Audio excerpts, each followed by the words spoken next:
I can't help but see this Thor and think of Fabio. I don't know.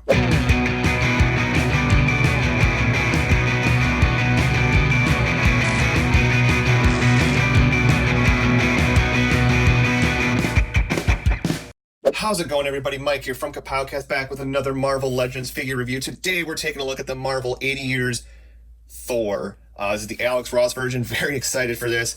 Very nice packaging for the 80 Years stuff. We got a nice Alex Ross image there on the side. It's the same on that side as well. And then we got another beautiful image here on the back, along with a brief bio on Thor. If you want to read that, go ahead. Not much else at the top and a bunch of blah at the bottom. But without further ado, let's get the mighty Thor open. So in the way of accessories, Thor does not come with much. He does come with a fisted hand here, which isn't too shabby. But yeah, it's a hand. And of course, what would Thor be without his mighty hammer? And boy, oh boy, did they go above and beyond with the detail. If I can get that to focus, it does say the whole thing on there. You get more light, we can get this to focus a little bit better. There we go. That is awesome. They did not have to do that, but here we are, and they did. Very nice. It's pretty sturdy, pretty heavy, so, but nothing that I think won't weigh the joints down on the figure. So, good stuff.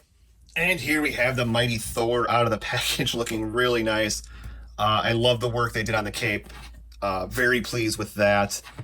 Not so pleased about, if you take a look here, if I can bump stuff. His wings are a bit warped, unfortunately. But I'm assuming if I get some hot water and do that whole thing, I can hopefully get these all straightened out and ready to go. But if we back things up just a smidge here, we can take a closer look here at the face, which looks very good. He's the only one besides, he's the only one in this three-figure wave of Cap, him, and Iron Man that does not come with an alternate head. I think it would have been kind of cool if we would have got maybe like a helmetless head or maybe a bearded Thor. But, you know, it is what it is. Still very happy with it. We got the discs there. The belt looks good. Very nice detail work on the clothes with the folds. We got the wraps on the boots. Looking very nice. The arms are super jacked. He's got them Triple H arms going. Kind of got that Triple H look to it, huh?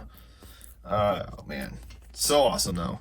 And I love the cape here on the back. The cape has that classic Thor raise, and it has the swoop, which is just so very Thor. The back of the figure looks good. They didn't skimp on anything there. Very nice. And helmet, once again, looks good. Some slight marbling, but I don't get too disappointed with marbling ever. I think it kind of adds to certain aspects of it if it's like a metallic type deal. But just got to get these wings straightened out, and I think it'll be perfect. And he does hold Mjolnir very nice.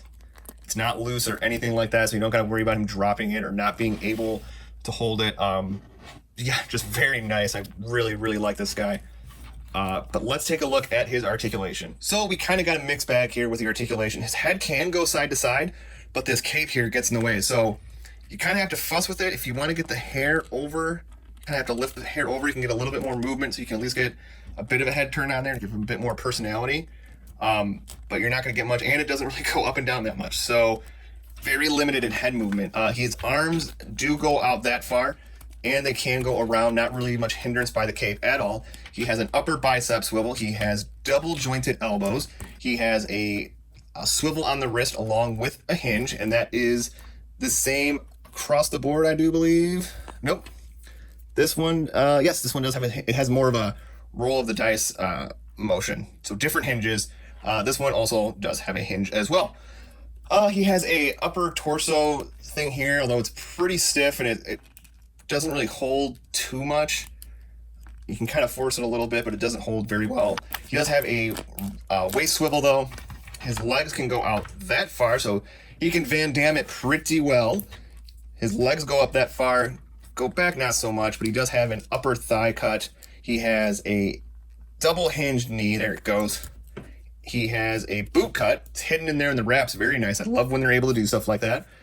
And he has a hinge on the boot along with a pivot. So, loving it. Love this Thor.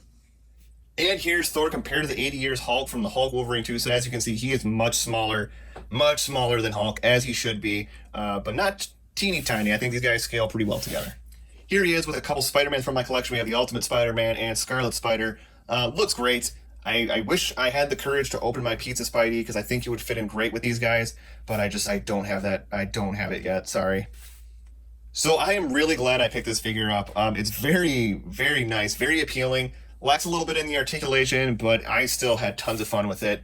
I do recommend picking it up, and I would love it if Marvel Legends Hasbro continued doing a subline like this, kind of how they did with the vintage waves.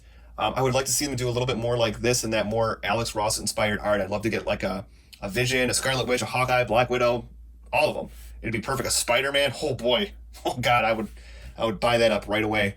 But yeah, I recommend picking it up if you see him. He's not too hard to come by. I've come by him quite a bit out in toy hunts. If you like this video, go ahead, click the like button. It helps this video go a long way. And while you're at it, subscribe and click the bell notification to get notified of every time we post content on this channel. And feel free to check out our show Kapowcast every week on YouTube and the Pod Rose Podcasting Network. Until next time, take care.